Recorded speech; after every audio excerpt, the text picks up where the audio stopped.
And it's Wednesday, and this is the working hour. Thank you for being here. And I know a lot of you watch this after the fact.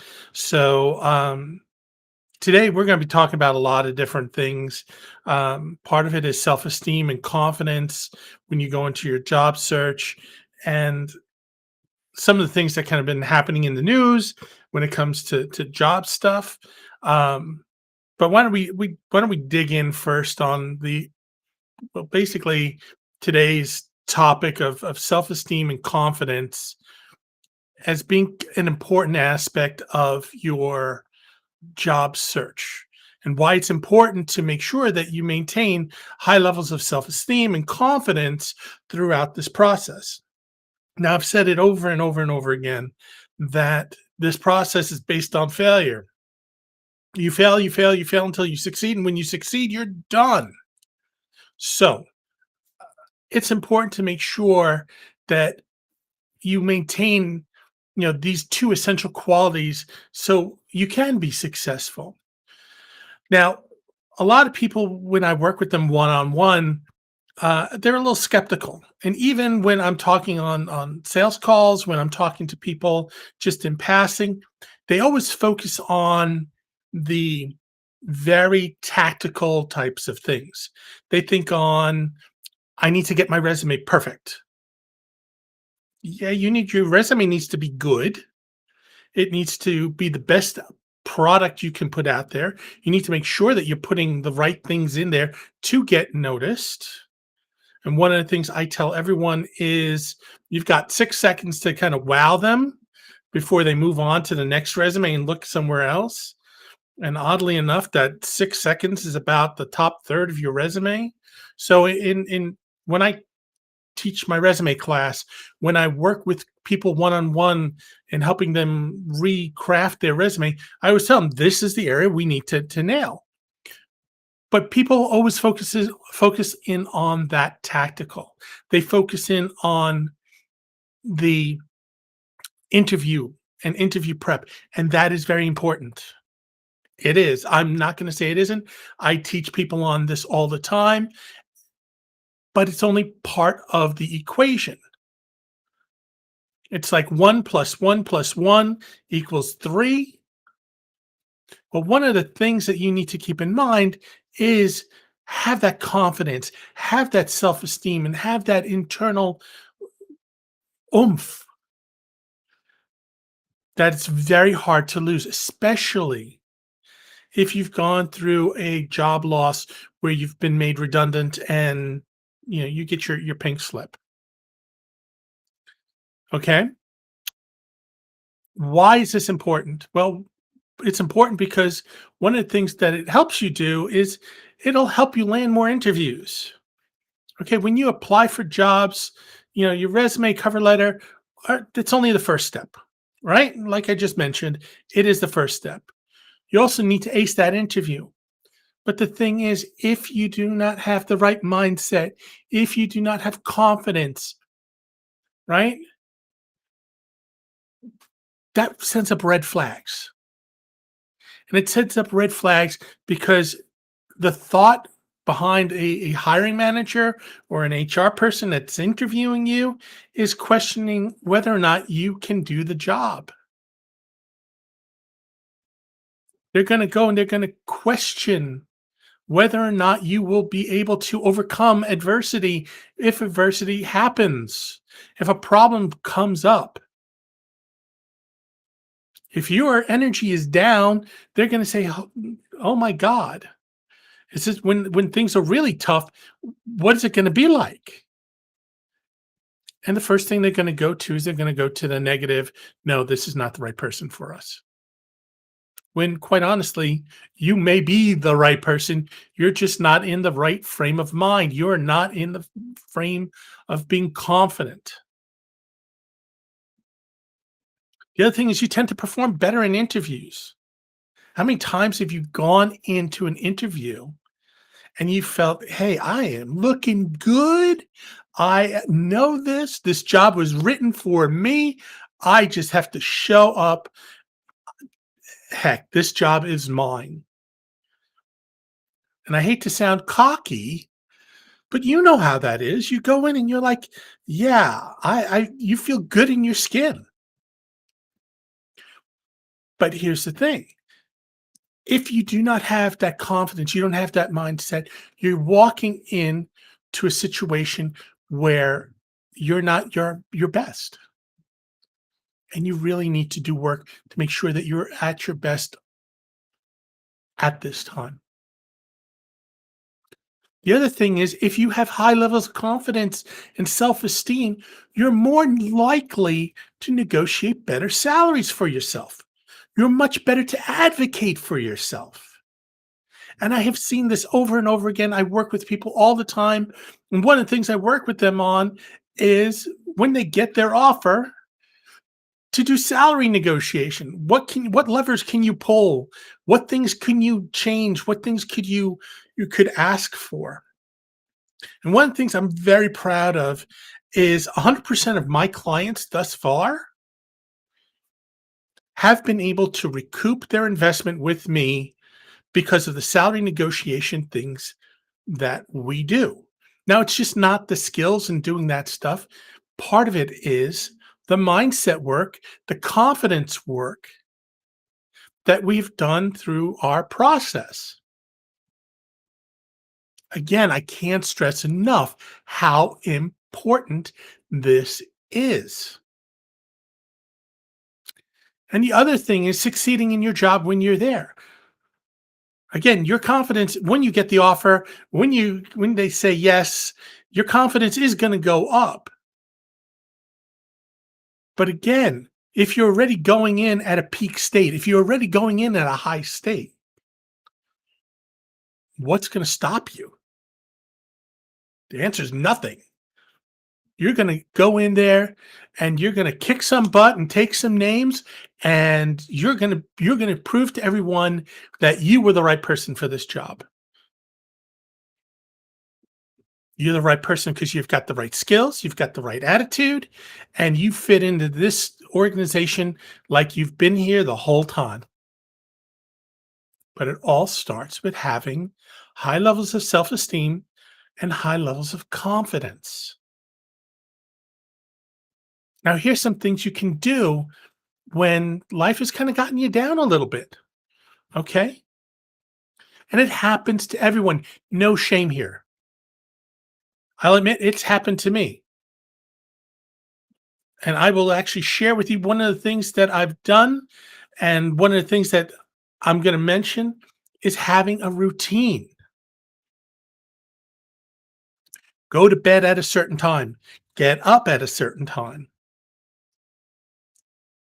Part of my routine every day when I get up is I walk my dog Cooper. Do I want to get up at 7 in the morning and walk Cooper? No, I'd love to stay in bed a little bit longer, but no, I got things to do.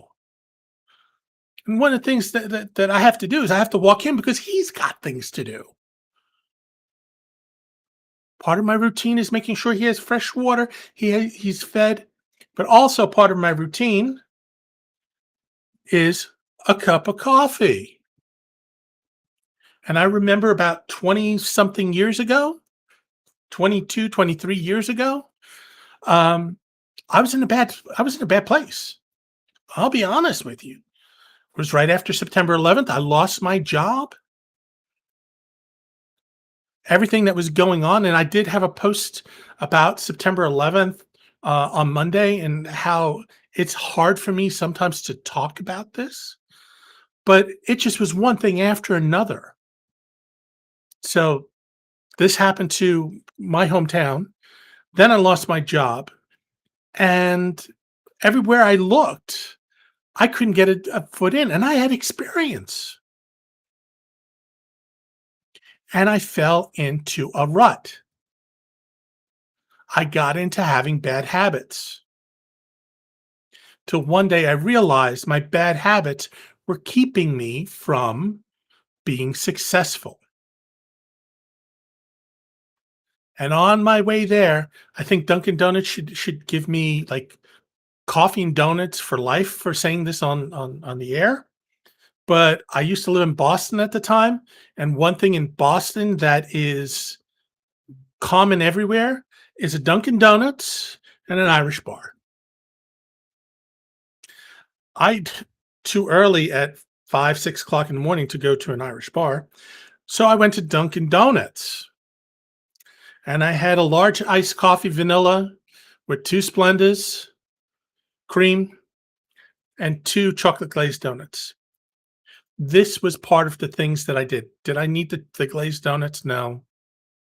But it gave me a routine. Every morning I got up. Every morning I got my iced coffee. Every morning I had my 2 donuts. It was things that I did when I was working. I'd always have breakfast, and I'd always have breakfast at the office. But my office now was my apartment. So I can't tell you the importance of having a routine. The other thing is this: focus in on your strengths. It's always easy to focus in on the things you don't have, the things you can't do. But the truth of the matter is, there's so many more things that you can do. So many more things.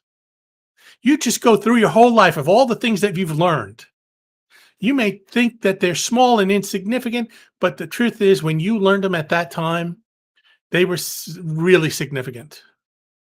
I will tell you this: something I learned as a small child from my dad was how to tie my shoes.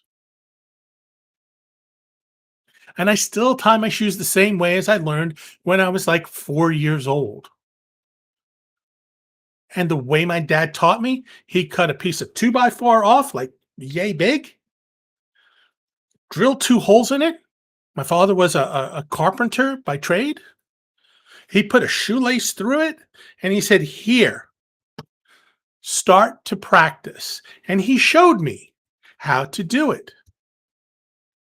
For a 4-year-old, learning how to tie my shoes was huge. And the fact that I do it now at 55, 51 years later, yeah, now it feels pretty insignificant. I just do it by habit. But then it was a real big thing. So focus in on those things that you do well. It doesn't matter how big or how small it is. You will be surprised what it does for your mindset and what it does for your confidence and your self-esteem. The other thing is set realistic goals. Now, I'm going to tell you, if you kind of roll up and say, "I'm going to go and I'm going to find a new job and I'm going to get this done in 1 week," watch me. I'm going to say good luck to you, but probably not, because again, my experience in working in corporate America, in working in HR, and working with hiring managers, in setting all the different things that needed to happen, I know from the time I posted a job to the time that person sat in the seat, it was anywhere from 60 to 90 days. So if you see something pop up today on LinkedIn, a job, and it just popped up today, likelihood of that you being in that seat by the time everything gets done, by the time they review your resume, they call you in for an interview, call you in for a second, maybe a third interview, by the time they make you an offer, by the time they check your background and do all the things that they need to do to get ready to have you sit and work, can be anywhere from 60 to 90 days. So right there, you're setting yourself up for failure. But set realistic goals. And ways that you can set realistic goals are: I am going to send X amount of resumes out today. I'm going to send 5 resumes out today. And then the next day is I am going to follow up on the 5 resumes I sent out the other day. And I am going to network the next day with 5 new people. And I am going to, again, you notice 5 as being a number. I'm going to devote 4 to 5 hours every day on my job search. Did you hear me say 12 hours? Nope. 4 to 5.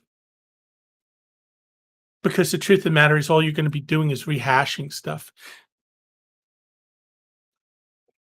It's important to have some boundaries and have some way to preserve yourself and preserve your self-esteem and preserve your confidence. And if you're constantly doing things that knock you down, spend 4 hours, 5 hours on your job search, then go out and have fun. And having fun can be taking a walk, taking a run, taking a hike, go to the beach. I live by the beach. So that's why I'm telling everyone, go to the beach. But again, set realistic goals. Remember when you worked in corporate, and if you're working in a corporate environment now, you always heard of SMART goals. This needs to be a SMART goal. The next thing is take care of yourself. It is so easy when you are down and when you are not feeling your best to let your health and let your mindset go.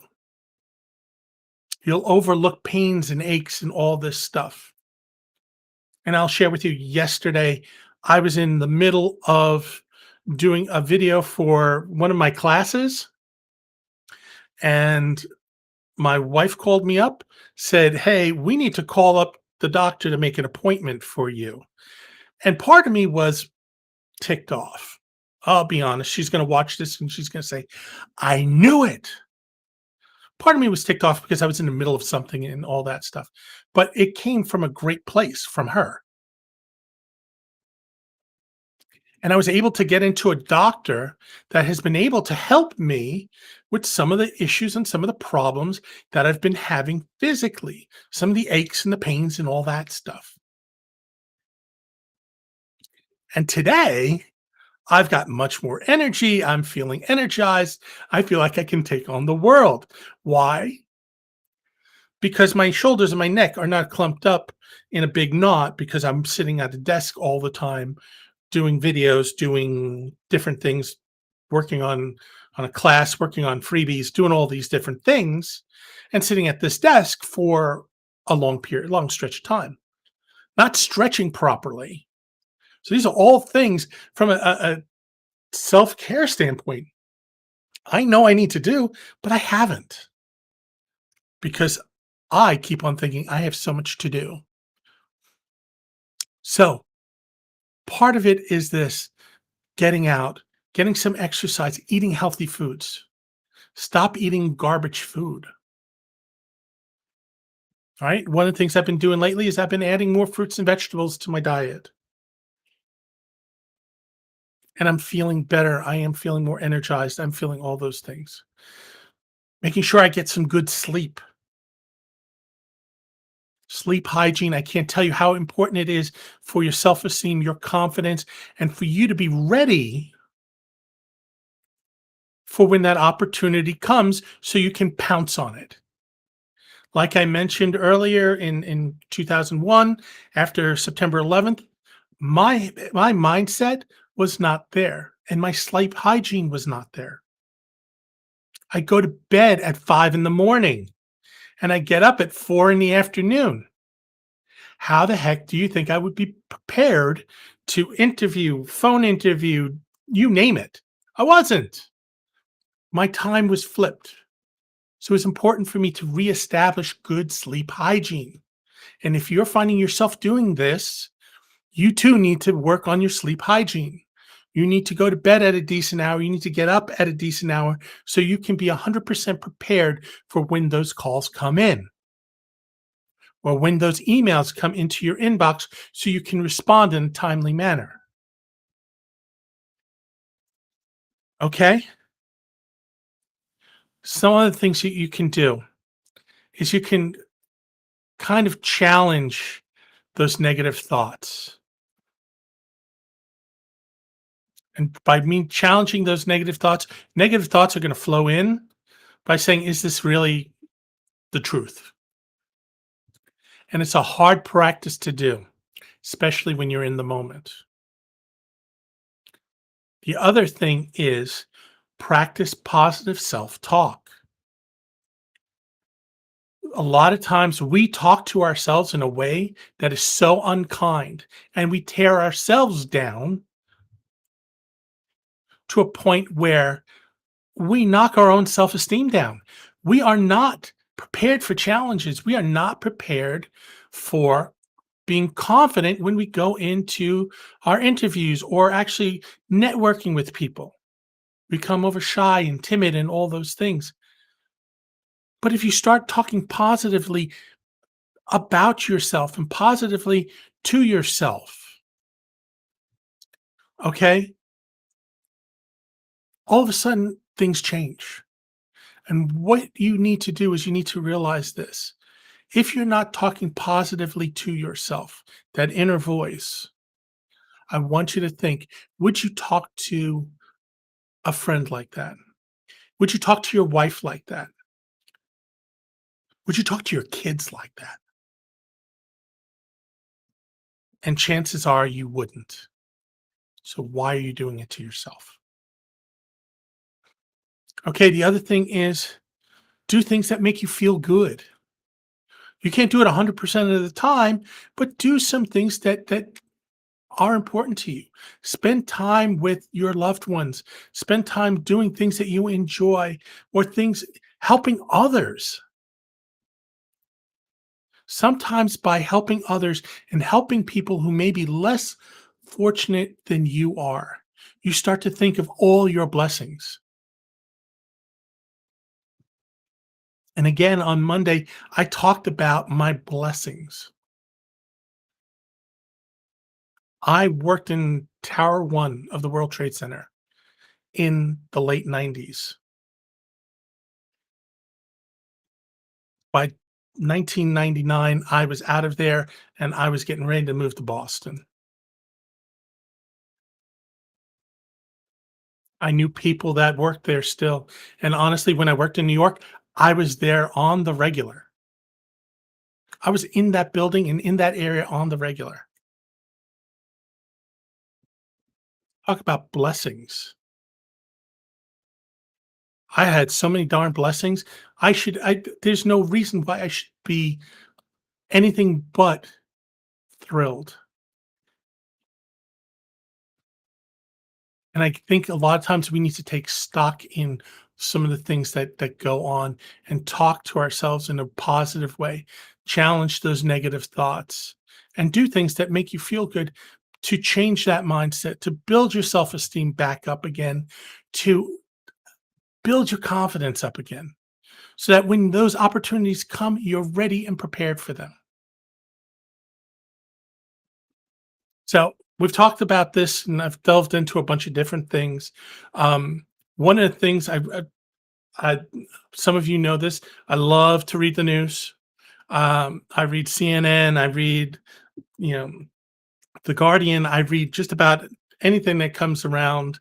Um, I've got an Apple subscription to Apple News. It curates stuff and everything. And I was actually on my phone. I was looking at Apple News the other day, and there was actually an article about Grinder. Now, Grinder is an app, a dating app, and the best way to put it is this: um, the leadership at Grinder had said to their staff, "You need to go all back to the office at least 3 days a week, and you need to go to one of our hubs," which was like New York, Austin, LA, San Francisco. There was another one thrown in there. Maybe it was Atlanta. I don't know anymore, but it, I know the ones that I mentioned were there. Um, but one of the things that they did during the pandemic is they recruited nationwide. So they had people working remotely in other places other than where they have technology hubs. And what ended up happening is 50% of their staff gave notice. Now, we've talked about this in my blog. We've talked about this on the live stream and everything like that. The landscape of remote working is changing again. Some of the things that have been coming out recently about the efficiency and productivity of people is significantly hampered because there's no interaction in the office. There's no way to effectively meet. For me, I think it's more of a leadership issue that we haven't taught our managers to lead properly when they were in the office, and that just has now gotten highlighted when you're out of the office. Because remember, when you're in the office, you can always grab your manager if they haven't given you what you needed, or knock on their door, stalk them, or do what you need to do. It's a lot harder to do that when you're working remotely and you're doing things over video and stuff. So I thought it was really interesting that they've lost 50% of their staff. Um, for you IT people out there, that may be an opportunity for you, especially if you live in those areas. Um, but again, it's one of those things. I think a lot of people have to understand that we've gone through some really huge paradigm shifts when it comes to the way we work. And part of the paradigm shift is because of the pandemic, we all of a sudden things got turned upside down. And we went like a pendulum, we went all the way to one side. Now we're swinging back over more into the middle. And I'm going to tell you, if you're looking for a solo gig solely a gig where you can work remotely, it may be a little bit harder to find these days than it is maybe 2, 3 years ago. If you just look at, recent statement from the CEO of Amazon, he very plainly came out and said, you know, you guys need to go back to the office at least 3 days a week. And if you don't like it, excuse me, if you don't like it, you need to look for work elsewhere. Talk about something blatant and blunt. Okay. So when it comes to your job search, there's going to have to probably be a little bit more flexibility in kind of what you're looking for. Absolutely. If you want a 100% remote job, absolutely go look for it.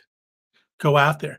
But understand that the environment is changing again, and we're going to back to something that was a little bit more similar to what it was maybe in 2019 than it was in 2020 or 2021.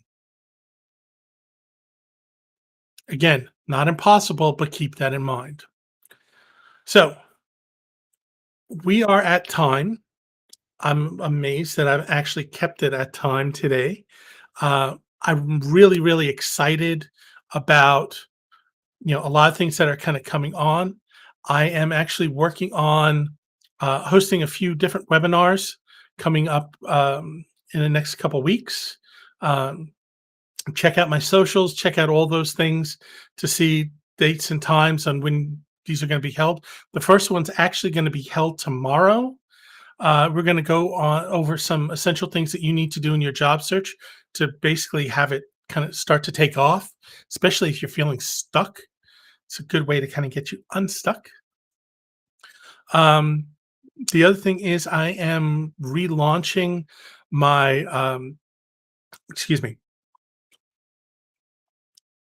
I'm relaunching the hiring season essentials. And the reason I'm relaunching it is I'm actually hosting live VIP calls for people who sign up, within, the first 3 days of the webinar. And it's just a great opportunity, for you to get questions answered, answered questions, but also a way to kind of interact and to get some more information than maybe you would just from a pure, I guess, excuse me, from just a pure online class that you would take. There's a Facebook group. I've actually added a whole bunch of extras to the program, like special bonuses, takeaway sheets, things that you need to do throughout the whole process. And honestly, I think from a value standpoint, you know, I think I'm giving away the kitchen sink on this one. People assure me I'm not. So we'll see. But absolutely, if you are interested and you want to find out more, definitely go out and check out, you know, you know, the webinar and everything that comes up. Again, the dates are actually changing a little bit. I've had some scheduling changes, but again, it's a free webinar. It's 5 things that you can do to jumpstart your job search. The first one's gonna be tomorrow. We're gonna do the 25th and we're gonna do the 10th. So 2 of the dates are already taken and already closed out. So everyone, have a wonderful week. If you sign up for the webinar tomorrow, and it's still open to do so, if you sign up, I will see you tomorrow, and we'll talk about the 5 things you can do to kind of jumpstart things. And again, have a wonderful day.